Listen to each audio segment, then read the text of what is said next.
honored to welcome Ms. Hemlata Jawar from Mumbai. She is a partner, accounting and compliance and reporting at EY. She is a commerce graduate, a fellow member of Institute of Chartered Accountants of India, LLB, DISA, and CIS UK. She has an experience of working with Big Four audit firms, assurance, and accounting practice for substantial part of her professional career.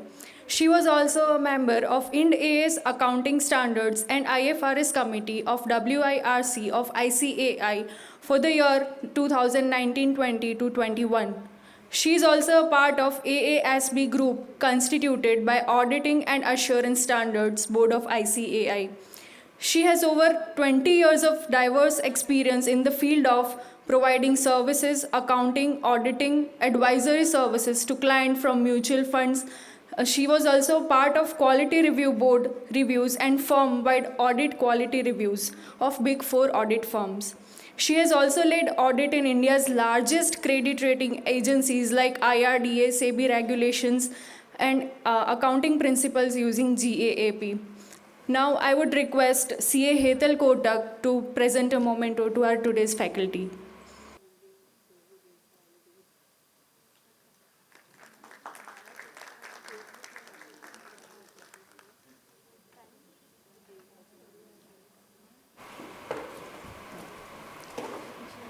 Now, without further ado, I would like to invite Ms. Hemlata Jawar from Mumbai for the next session. Thank you so much. Hi, I hope I am audible to everyone. Can I hear with your loud sound? Yes. Great, superb. So while I do understand it's a post-lunch session, and I know how difficult it is for audience to take it on the the whatever faculty is saying to grasp that. So just for your benefit, I would suggest have little mobility, and if you guys would want to gather towards the more closer to me or the stage. If you would want to move. If you don't want, I am absolutely fine. I can understand it's a post-lunch session. Yeah? Okay. So another pleasure that I'm getting is I'm getting the opportunity in presenting this session in Ahmedabad in Marathi because as you all are aware of, I am from Mumbai and my state language is Marathi. So I hope so you all are equally excited to have this session in Marathi. I hope you all understand Marathi, right? Because I wanted to make it more effective. So that's why I'm saying that I'm taking this session in Marathi. I can't hear. No. Okay. So I just wanted to set the context. Why IFRS? So the way I belong to Mumbai, my state language is Marathi. I can't come and communicate to you guys in Marathi in Gujarat, in Ahmedabad, right?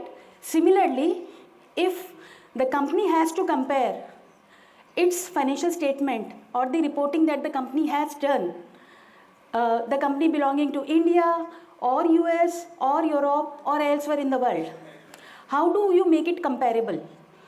How do you make it adaptable for the user of the financial statement? The user may be investor or a potential investor, a lender, right, or a creditor or anyone else. There will be n number of stakeholders, and that's why IFRS. So the same purpose that English is serving right now for me to deliver this session and ensure that you guys find it effective and important with respect to whatever I am saying, to what extent you would want to grasp. Similarly, the IFRS is doing it in respect of the financial reporting. So with this small context, I'm just starting my session. Firstly, I would say that I'm finding it privileged to take a session on the topic which is IFRS applicability and disclosure, which is basically the globally accepted financial reporting model by more than 140 countries in the world. So in some form or other, the companies have either converged to IFRS financial standards the way in India we have done that by doing the reporting in, what is that called? In Ind AS, that's correct. So similarly, lot of other BUs, either as it is they have adapted to IFRS, or they have converged their local financial reporting or their local accounting standards to IFRS, right? And that's how. Is anybody aware of, like, how many total countries we have in the world? Any guess?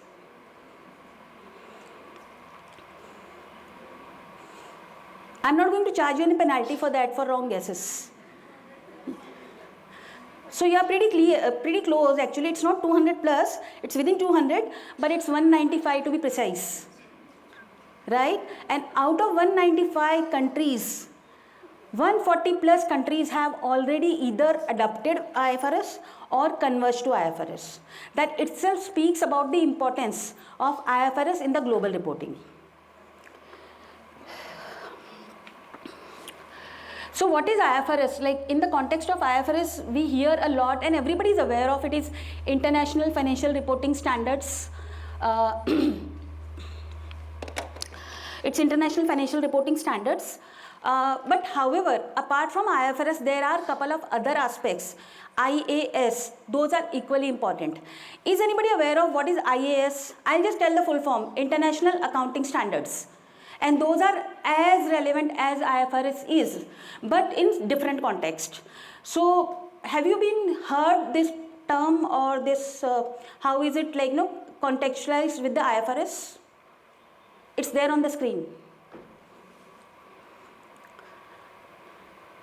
So there was a International Accounting Standard Committee, IASC, that was formed in 1973, way back. And then it was superseded in 2001 by the IFRS committee, IASB, International Accounting Standard Board. So until then, whatever standards were issued by IASC, so those are called IAS, and these IAS are still relevant to the extent either those are not amended, or those are not superseded, or those are not modified or withdrawn.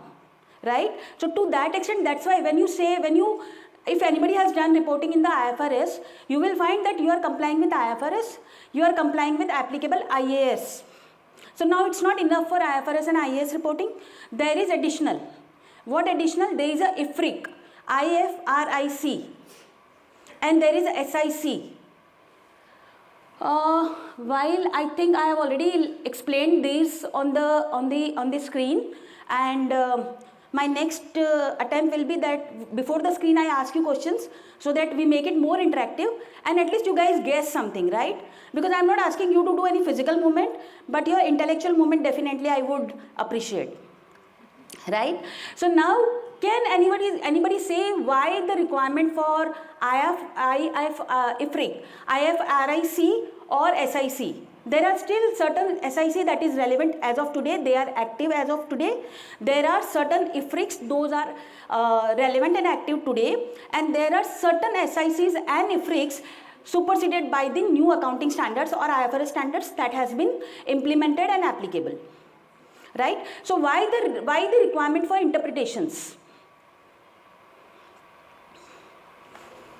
Guys, we have in the Indian, apna local IGAP reporting mein also, we do have interpretations and all, right? When we get into the having some kind of interpretations and all, and here it is in a more formal way.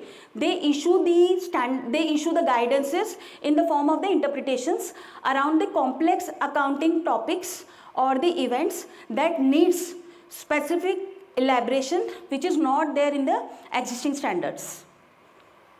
Yeah, are you all with me? So with this background and a little bit about this IFRS, as I said, IFRS has already been adopted, converged in more than 140 countries across the world. Now, to whom IFRS is applicable? All listed companies in EU, European Union, IFRS is applicable, or it is mandatory. The way Ind AS is mandatory in India for listed clients and the companies who are going for listing. Similarly, in EU, IFRS is mandatory.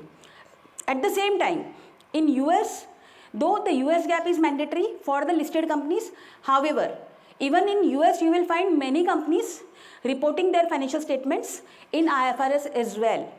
And the reason being, which we will be covering in more detail in the following slide, the global common reporting language, which is having common consistency, comparability, and then also transparency in the disclosure of the information and the measurement and the recognitions. If you need any clarification on any of the slide or any of the aspects that I am explaining just now, you can please interrupt me and ask the questions simultaneously.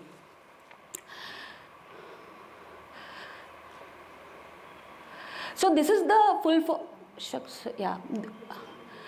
then so what is IFRS? Like, unlike US GAAP, which is a rule based accounting framework or the governing framework for the financial reporting, IFRS is more of principle based.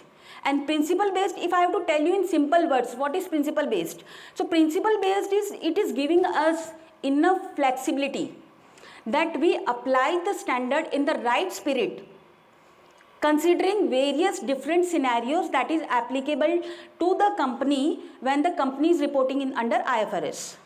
In US GAAP, it is rule based. What does it mean? XYZ you can do, PQR you can't do, ABC no clarity, and hence until the rule is clarified, you can't take any confirm position on that. So why have we moved, like 140 plus countries have moved to IFRS as against the US GAAP reporting? One, the complexity in the application, because every company can't be same, every industry can't be same. In the same industry you have multiple players, they can't be same, right? So that's why when it comes to financial reporting, when you apply the principle based framework, it gives you enough flexibility to adhere to the standard in spirit rather than in form.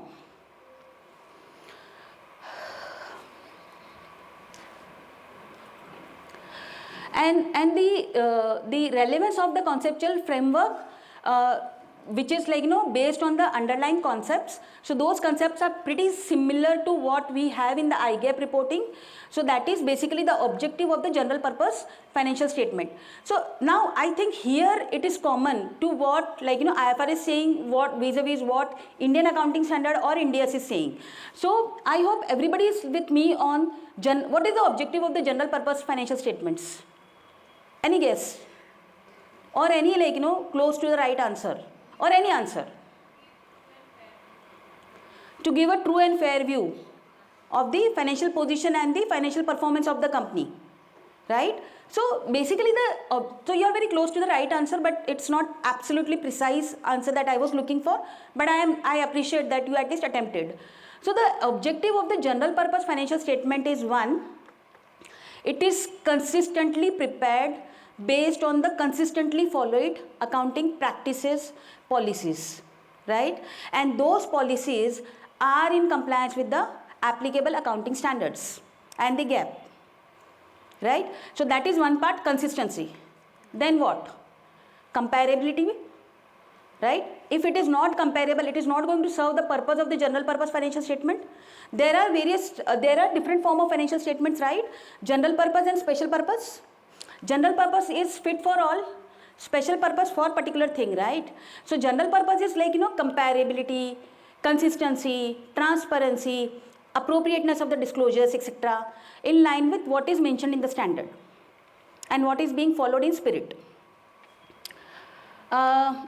Quantitative, qualitative characteristics, elements of financial statements and all I will be covering in the following slides, but it is very similar to the IGAP or the IndAS. However, there is additional set of forms that is required to be reported or financial information that is required to be reported. So here again the elements are balance sheet, statement of profit and loss account, cash flow statement, which is common across, right? Then there is an additional statement which is statement of equity. And then there is a notes to accounts and the detailed disclosures around various aspects. Now here lot of difference is there, and that's why the second half part of the topic is disclosures. To what extent the disclosures are warranted in IFRS.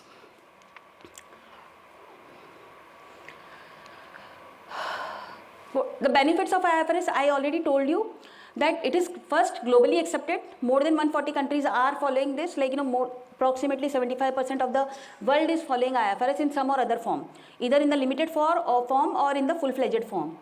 Then improved transparency. How is the improved transparency ensured in this and not in IGAP or not in US GAAP or not in UK GAAP? What is the transparency? हम भी तो इतने transparently सब disclose करते हैं FS में. We do or we don't do? I am told that many people here are in the audit practice or have experience of audit. So I am presuming that what I am saying relating to audits, you guys are able to relate to. Yeah? Worldwide acceptance is one thing, right? Absolutely correct. But what do you mean by transparency? Why RGAP is not giving transparency? Is it not giving? Is it giving? In my view, it's giving. Then why are we saying that one of the advantages is transparency? The transparency is whether the company is sitting in UK preparing the IFRS financial statements or company sitting in India, TCS preparing financial statement, IFRS compliant financial statement, IFRS reporting, or Infosys doing that, or some other company, HP, doing it in US, doing the IFRS reporting.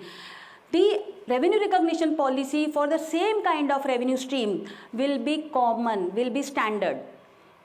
There will not be any subjectivity that needs to be evaluated or explored, right? Under IGAP, if I say AS9, what is the criteria for revenue recognition? And it is across. So those level of detailed principles are laid down in IFRS in standard 115, revenue from contracts. So that's why it is saying that it is transparent. Like, if you look at three balance sheets of equal size in the same industry, you will find lot of things common. Common as in the standard set of reporting, standard set of accounting policies being followed, standard set of disclosures being given.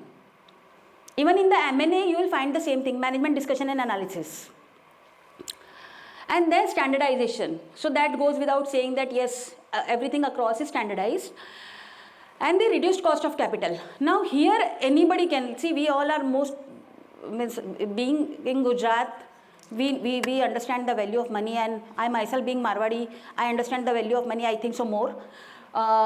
So reduced cost of capital will always appeal anybody if the company is preparing the IFRS financial statement, right? And यहाँ पे भी reduced cost of capital कैसे हो रहा है? My experience is, if I am preparing IFRS financial statement, my efforts are multifold compared to what I am putting my efforts in preparing the IGAP financial statement. Then how are we saying reduced cost of capital? Girls, come on, I am not used to seeing ladies or girls, pretty girls, so silent like this.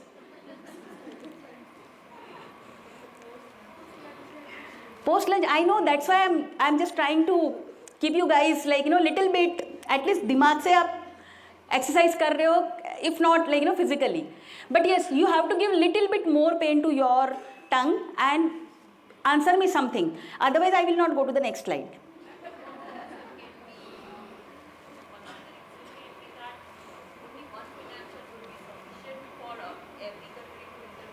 Absolutely correct. Because you just imagine that it's a multi-country group, right? Multi-jurisdiction group. And एक company India में है, एक US में है, एक UK में है, एक अफ्रीका में है, एक कहीं और है, right? And everybody doing their gap reporting in that respective local gaps. Because everywhere like India, preparation of financial statement and audit of the financial statement is not mandatory for the standalone financial statement if it is not breaching a particular threshold. India में irrespective of the threshold it is mandatory, but it's not uniform across the world, right? So अगर वहाँ पे requirement नहीं है, and then if everybody is preparing this, so one आपका standardization हो जाता है, you have a standard template, standard chart of account, standard reporting format, right? And then the convergence from the local gap to these gaps. And I'm sure quite a few of you would have worked on the convergence projects and can vouch for me that how much money we make in that, right? So that opportunity, the company can save on this because across the components, which is international components, and the company itself is reporting in IFRS, and that's how they can save on the cost of the capital.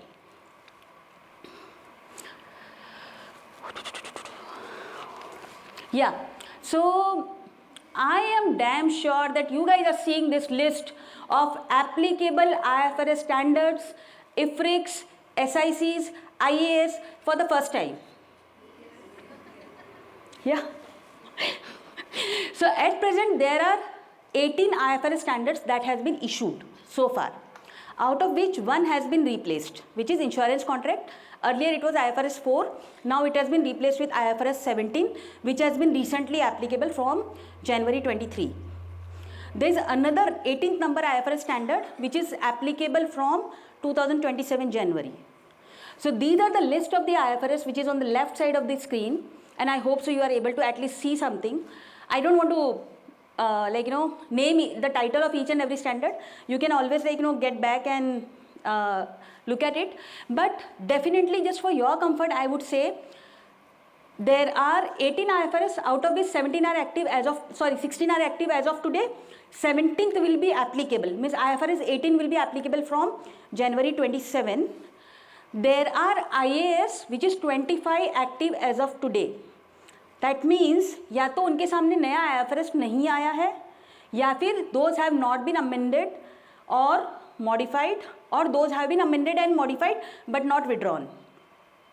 Yeah, and then there are IFRICs. So approximately I guess close to 14 IFRICs are still active as of today, and IFRICs are giving us guidance, interpretation, assistance, because that is not covered in the standard in as many details, so that we can apply those to our situations. So there are 14 IFRICs, those are applicable, and then there are 5 SICs, which is Standing Committee Interpretations, issued way back prior to 2001, which are still active and required to be applied. And the good news is, out of all these things, I was just wondering and I was sitting, how do I cover it 1.5 hour session? And in 1.5 hour session, 15 minutes will go in introduction, 15 minutes will go in Q&A. So I have effectively 1 hour. And in 1 hour, how do I cover all this? Because मेरे को ये पढ़ने में 1 घंटा लग गया था. Yeah, but for the good news is, I have picked and choose certain IFRS standards on which I will explain the disclosure requirements in very, very brief. And if you need any further clarifications around that for the purpose of reporting for your clients or just for your own value addition or knowledge addition, you can connect with me separately offline. So first is the IFRS 1, which is first time adoption of international financial reporting standards. It cannot be adopted by a company which is already into IFRS.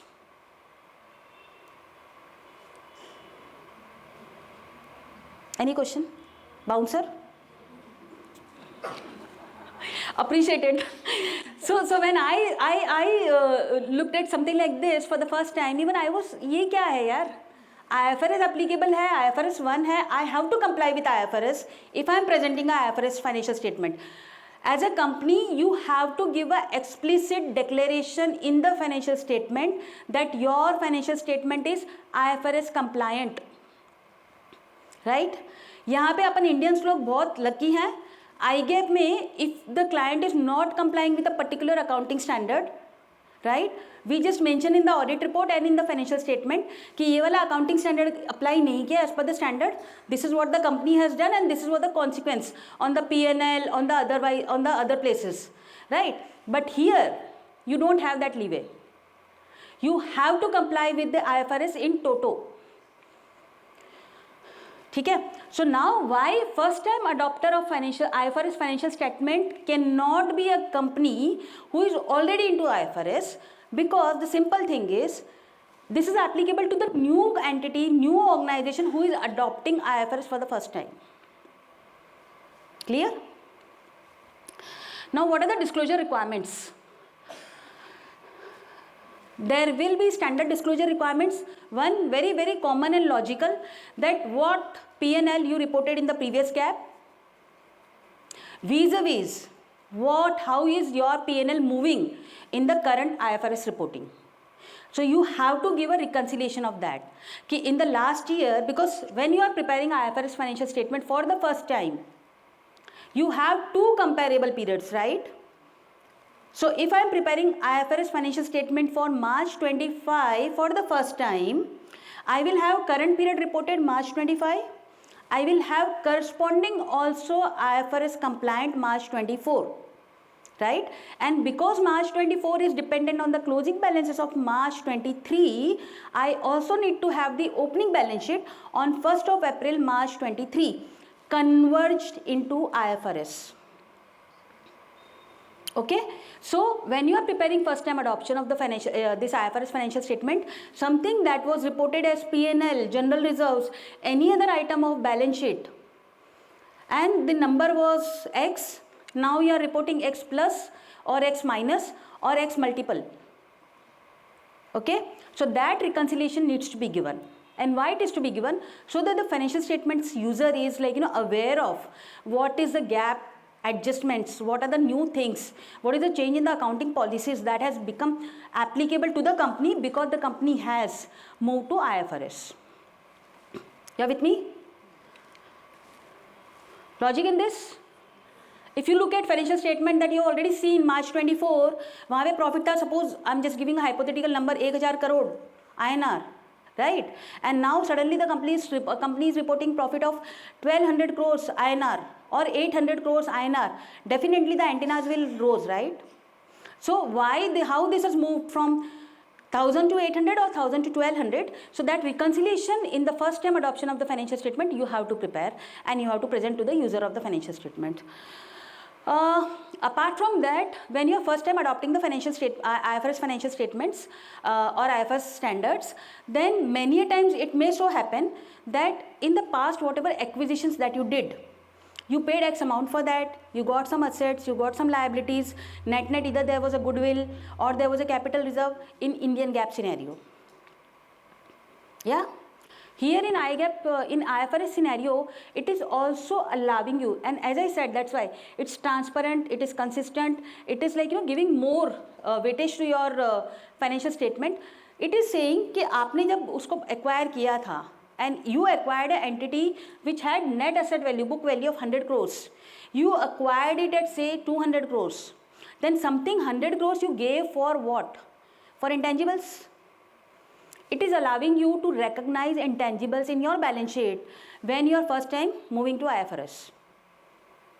Right? So it says you first identify what are the assets, what are the liabilities, any new asset emerging on account of this kind of transaction or on account of your existing reporting there was a gap difference, any new asset is emerging. So that you can bring in your balance sheet under IFRS. So that is why you see there is a profit changing, there is also balance sheet numbers changing. And those also needs to be presented in the financial statement. This is what the numbers in the earlier this one reported and now these are additionally coming in and how this is coming in, what is the rationale, what is the logic and what is the backup behind these. Okay. Apart from that, there is a statement of equity which is an invariable part of the IFRS financial statement. So you have to give a reconciliation of how your equity is moving. We are very much used to of seeing the share capital, equity share capital and reserve and surplus. And in the reserve and surplus we will have a number of items. यहाँ पे कुछ reserve and surplus नहीं होता है लेकिन इस नाम से नहीं होता है. Okay, so here it is in the name of the other equity.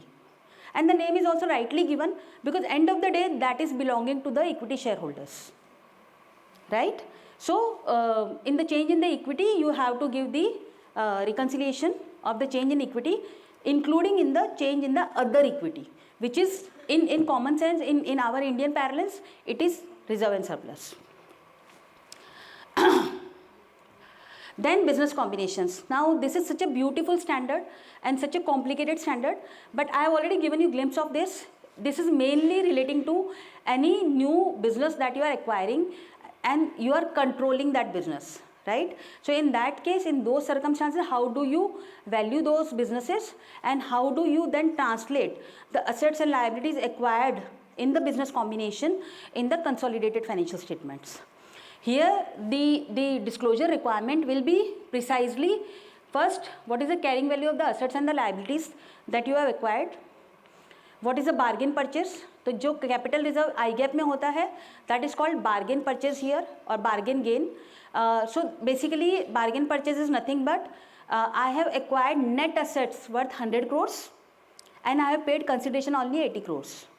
That means 20 crores is a gain to me, right? And that is accounted for as a bargain purchase. So that is required to be appropriately disclosed in the financial statement with respect to any acquisitions that the company is doing.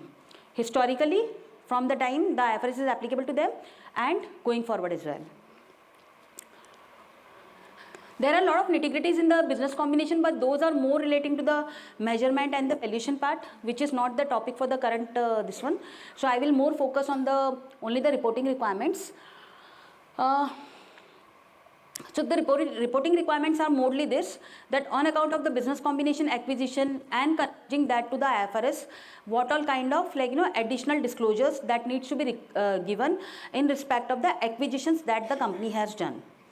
In case of first time adopter of the financial statement, there are certain exemptions, those are given to them. If they want, they can apply the IFRS retrospectively. If they don't want, they can apply the IFRS for business combination accounting prospectively. But whatever option you take as a management, you have to give that disclosure in the financial statements.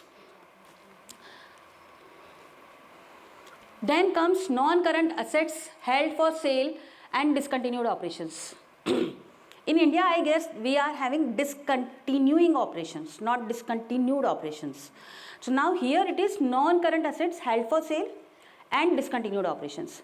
So one, if the company is hiving off some business, or the company is hiving off some property, plant and equipment or something, so it is relating to the non-current assets, nothing to do with the monetary assets, nothing to do with the current assets. Yeah. And this being an extraordinary kind of item, and there is no extraordinary item in IFRS as far as the reporting goes. So that is why for these kind of items also, which is very common in any organization who is a multinational organization, they will keep on acquiring something, they will keep on either demerging, hiving off something. So the user of the financial statement should understand what was there last year, what is there in the current year, why the suddenly the profit has gone down, because one particular service line product line has got discontinued. So those disclosure the person can make out from here. Okay, you discontinued product A and uska corresponding ye assets, liabilities, ye uski financial performance thi until last year and in the current year, and that's why there is an impact on the P&L. Right? So there is an appropriate disclosure for these as well, but this is little different from the IGAAP, where we are required to report the discontinuing operations, not the discontinued. Discontinued operations ke liye you have to just give a note, but here there are detailed disclosures, those are required.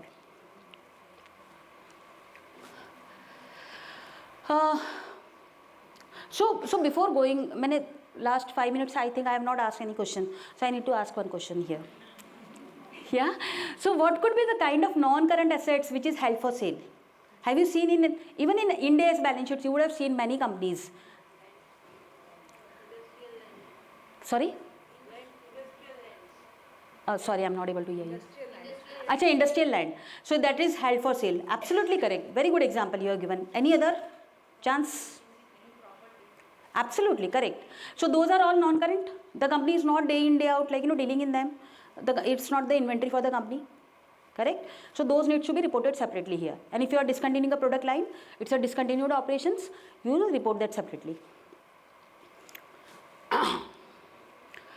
Then comes financial instruments and disclosures. How many people like Max in school days? Used to like Max in school days? So happy, less than 25%. So 75% is with me. I never used to like it. How many people used to like economics in college? I presume most of you are from commerce. 10% people only. Very good. 90% are with me. So similarly, there is a standard called financial instruments, measurement, recognition and disclosures. And hell lot of disclosures are there which is very relevant, right? So the first part was on a lighter note. The second part is on a serious note. So this is so complicated standard and the kind of disclosures that the company is required to do, but at the same time it is equally important. And I'm extremely sorry to say, under IGAAP we don't have a single disclosure which can compare with this. Yeah, so the company has financial instrument, Now, if you are holding financial instruments as a company, what kind of disclosures needs to be given in the financial statement for the reader of the financial statement to understand what kind of risk the company is exposed to and his investment is exposed to, right? You guys invest in NBFCs, mutual funds? You do? And you see that the underlying variable portfolio is mostly in the financial assets, either equities or stock market, capital market. And just assume that you don't get enough disclosure. खाली carrying value लिखा हुआ है. What is the current price? What is the prospect वगैरह भी. I remember while I was not holding DHFL in those days, when DHFL, that sudden news had come and it was corrected like anything, being a listed company, I can just imagine the people who were holding it, what visibility they had with respect to their investment, right? Whether it is a fund house, whether it's your individual equity investment, those particular requirement, objective of the investor is being addressed by this particular standard. So while I say it's very complicated, because there are n number of complicated financial instruments. There are derivative products, there are embedded derivatives, and then there are plain vanilla equity, then there are multiple restructured products, there are debt kind of fixed income products and all, securitized assets and all are there. So if the company is holding those financial instruments, what all kind of requirements, disclosure requirements are required, that is being given here. At the end of the presentation, I am going to share couple of names of the good global IFRS presented financial statements.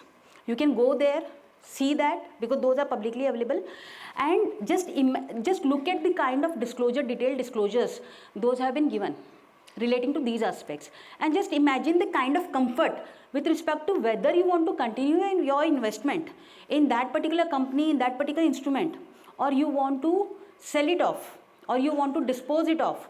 That call you can take if you are privy to this kind of detailed disclosures. Briefly, if I tell you what kind of disclosures are covered. So when it comes to financial instrument, assume कर लो कि PTCs है. Everybody knows what is PTCs, pass through certificates, securitized debt. अच्छा, equity aware हो, good. Ahmedabad में तो यार 100% people should be aware of equity, right?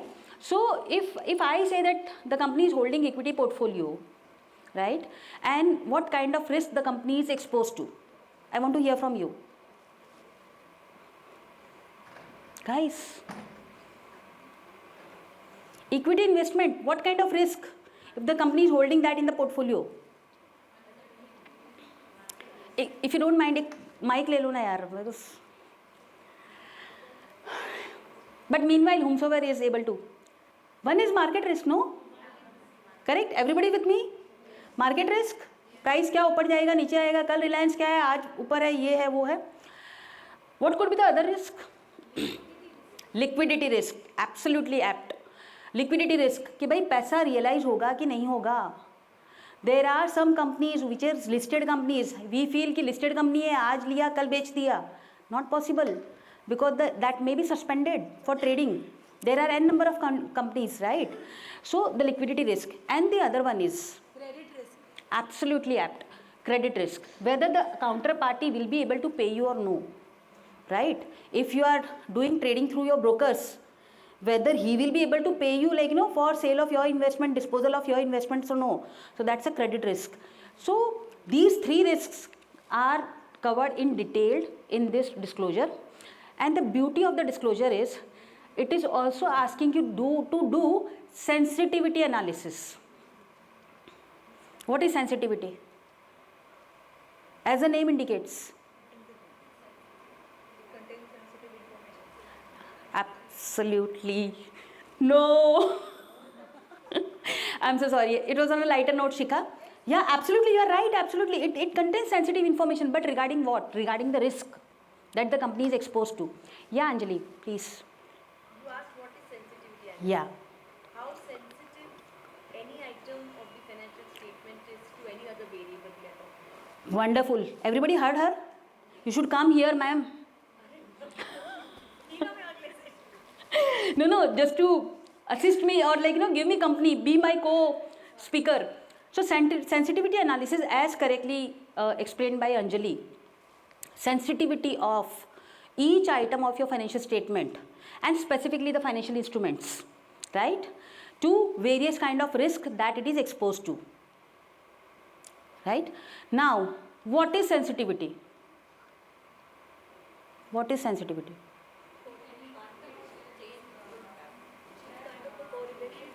Absolutely correct, correlation. Now correlation ये होगा, अगर मेरा इक्विटी इन्वेस्टमेंट्स है, अगर 5% ऊपर गया तो क्या होगा, अगर 5% नीचे जाएगा तो क्या होगा. That's it, that is sensitivity, right. And those parameters needs to be disclosed by the management with the rationale for their estimate and identifying those parameters. In case the company is holding currency या फिर derivative contracts like IRS, interest rate swaps, you have heard about it, right? It's multi countries. So now if the 1% rate goes up, 1% rate goes down, and it is extreme, 1% is not very prevalent, 25 bips, basis points or 50 basis points, if the rate cut is there, what is the cascading impact on these aspects? That is called sensitivity. So the management has to determine how sensitive it is, so that the user of the financial statement can take the decision whether they want to continue, they don't want to continue, how long they want to continue, considering the portfolio that the company is holding or the financial instruments that the company is holding. Yeah, guys, you should thank me. इतना complicated standard मैंने इतनी easily आप लोगों को explain किया. I love it. Then the operating segment. Now this is very similar to our segment reporting. However, there are certain nitty-gritties in this. One, you report operating segment for those things which even management is considering for the purpose of disaggregated level of their segment reviews and analysis. अगर management उसको उस तरीके से नहीं देख रहा है, then you don't have to report that in as much details in the financial statements. Are you understanding what I am saying? Initially when I read this standard long back, I didn't understand. मैंने बोला ये क्या है? अगर management इसको इस तरह से एनालाइज नहीं कर रहा है, why I should not give it in the financial statement? But end of the day, who is driving? Who is on the driving seat? Management. How are they looking at the things? You have 20 products, but 20 products को management तो 4 ही bucket में कर रही है, right? So it is saying you report segment reporting in 4 buckets. How management is analyzing it consistently, regularly, not one off. ठीक है? That is one part. Now most beautiful part of this is that management जब इसको review कर रहा है, analysis कर रहा है, तो they will not say that I have to have the numbers IFRS compliant. वो तो business के angle से numbers देखेंगे, right? Management MIS reporting में who is ensuring the gap adjustments are properly done, IFRS application of the standard is done. They will see what is coming, what is going as per their own business acumen. Correct, no? So the standard also acknowledges that. It is saying management reporting need not be IFRS compliant. But at the same time, as a user of the financial statement, what will happen to us? We will say यार ये तो बता रहा है total revenue 4 products की मिला के या 4 सेगमेंट्स की मिला के 100 हो रही है, बुक्स में तो मेरे को 80 दिख रही है या 120 दिख रही है. What do you do that? What do you do then with this? It will create a chaos. Yes? So the standard says, they predicted that yes, this will be the issue. So they says कि okay, if the numbers are not talking to your financial reported numbers reported in the financial statements, in that case you need to give the reconciliation. How are these coming to this? Because it may so happen for the management reporting purposes, you are preponing revenue or you are postponing revenue. You are preponing expenses or you are postponing expenses. But under the standard, you have to do it as per the standard. Then there will be a reconciliation. Clear?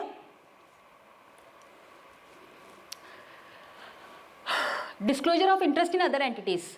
Why disclosure in other entities we need to disclose?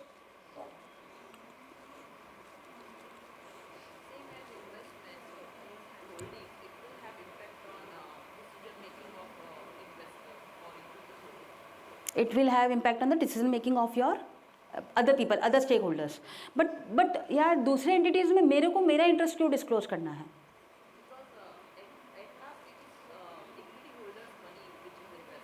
Absolutely bang on. And the performance of the investment in the other entities or your stake in the other entities is going to impact your financial performance, your financial position. Are you with me, Shikha?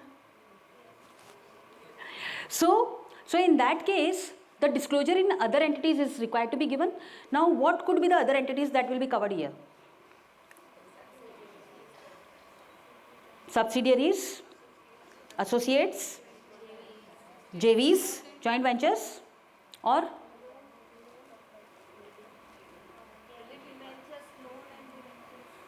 debentures, sorry?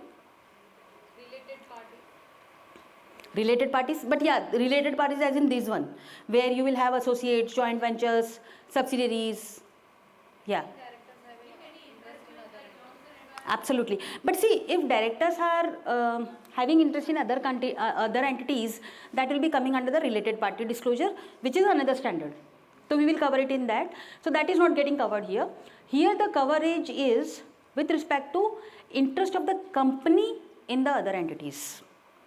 ठीक है, अब plane vanilla तो आप लोगों ने सब एकदम सही जवाब दे दिया.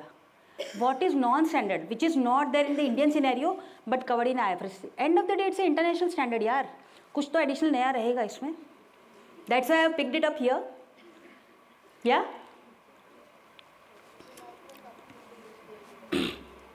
Come again. Yeah, but those international companies can be these categories, right? Apart from these categories, can you think of something? Something that is not consolidated, but still it is your investment.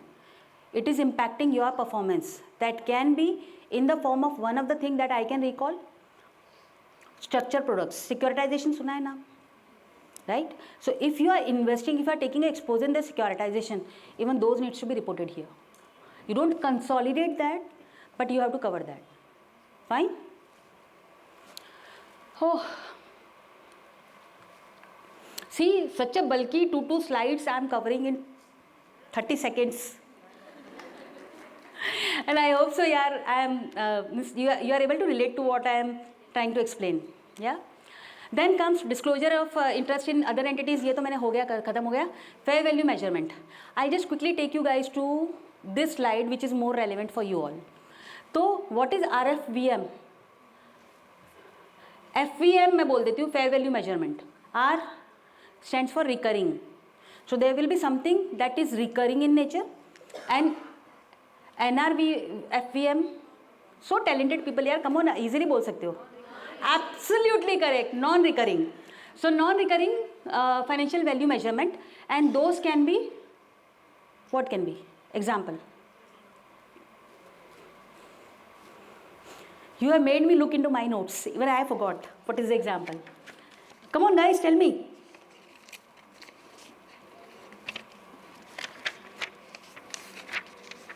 Think of assets held for sale यार, मैंने बिना देखे बोला है. See, I am on this slide. I have not seen what is the answer. Assets held for sale. It's not recurring, right? And the recurring one is investment property. आपको हर साल उसको value करना है, फेयर वैल्यू करना है. Then comes revenue from contracts. So revenue from contracts is the 5-step model that you all apply in the Indians and all. Here specifically, couple of things that needs to be reported or disclosed in the financial statement. One, the major stream of revenues that you get from particular client, single client. If more than 10% of the company's revenue is coming from that client, you have to give a disclosure, appropriate disclosure. The salient features, terms, conditions, etc. of what kind of exposure arrangements are there. So those you need to report. Oops, I think कुछ ज़्यादा ही fast कर दिया मैंने. Yeah, the methods and all of amortization, closing balances of these parties. Now many a times, even in INDES, which is IFRS converged, people are very reluctant in giving this information. And why so? Hi. Guys, Come on, why so? So simple, yeah, absolutely. Confidentiality. Why should I disclose who are my key customers? My competitor will go and approach them, right?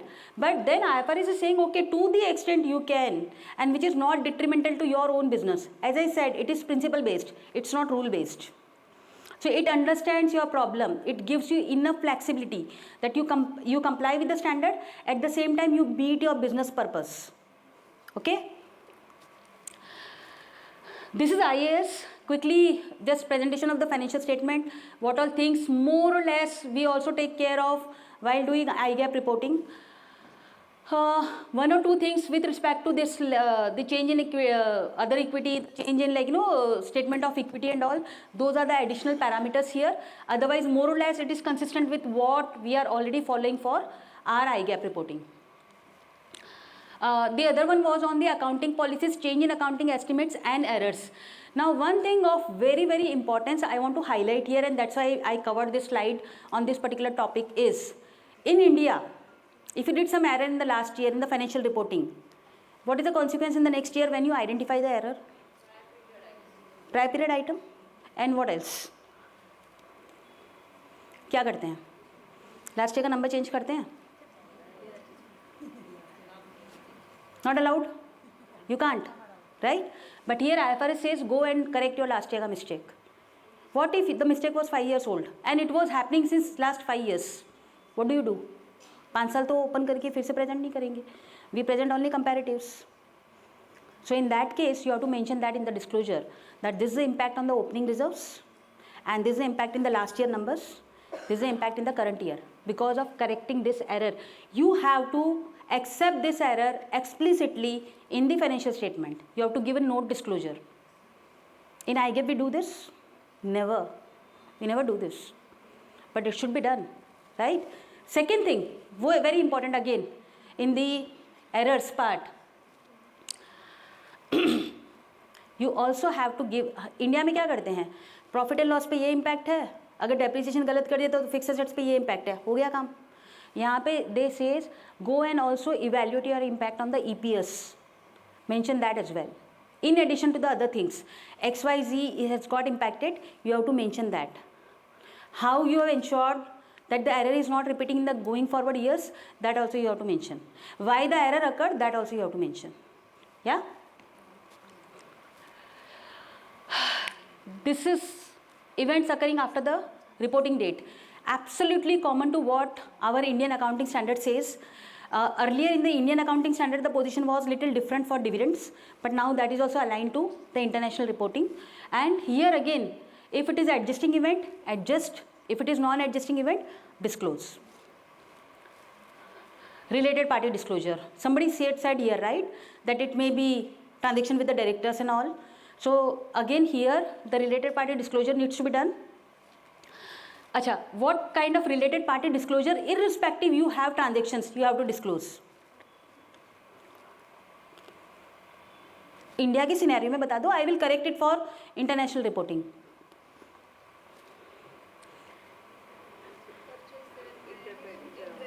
Absolutely. My parent company, my subsidiary companies, और 5 types है ना,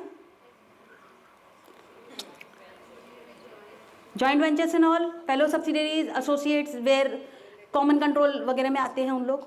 then KMPs and relatives of KMPs, right. Now these are the related party to be identified for reporting. What are the related parties that needs to be reported with the relationship, irrespective you have transactions with them or no? Out of these 5, what? All, none, or not applicable? So you are saying, if I am a KMP, I have to report list of my relatives, irrespective the company didn't have transactions with those? Absolutely. So the name of the KMPs definitely has to be reported. Similarly, as Shikha said, the name of the holding company, the name of the subsidiary company, whether or no you have transactions with those, and also the ultimate parent company has to be reported. Correct? And rest of the other relationships, joint venture, associates, fellow subsidiaries, companies under common control, etc., etc., has to be reported only and only if you have transactions with them or if you have balances with them, because here both the things has to be reported. One transactions that has occurred during the year and the other one is a balances as on the reporting date. ठीक है, इसके अलावा anything else needs to be reported in the related party? I am going to give you a brownie question after this question.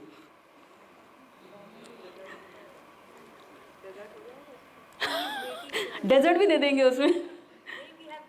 Oh, superb. ठीक है. So I won't refrain you from having tea quickly, but I want to understand, apart from transactions and the balances, what else do we report? IGAP में भी करते हैं. Shareholding and all is coming under the balances. ठीक है.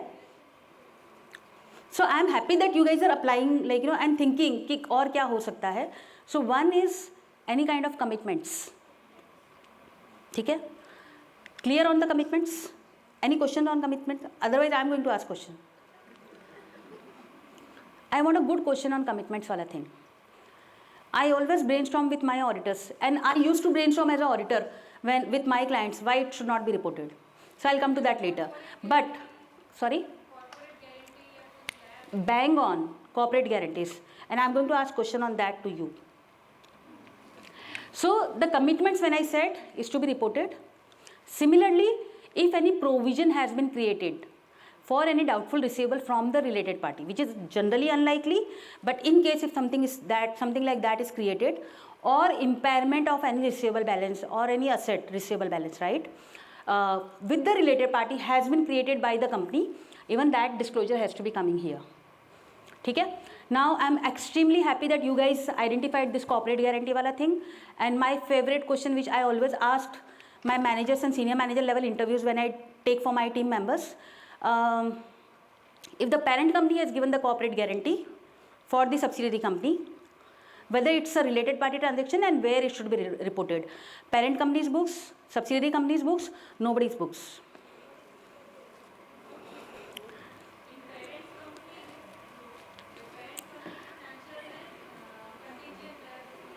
Can you be a little louder, please? Let everybody hear what is your answer. What's your good name? Janvi. So Janvi is saying Sanvi.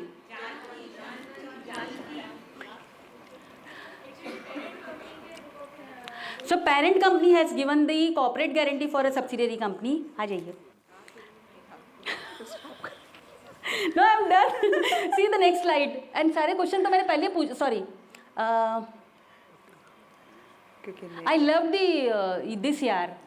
The audience. नहीं, but the answer for this is the corporate guarantee is given to whom and by whom? Parent has given.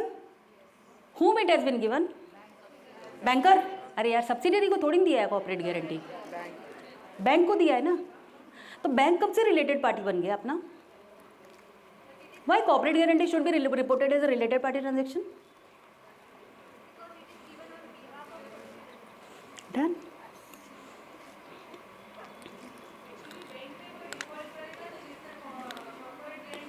But the transaction is between banker and the parent company, na? Why it's a related party transaction?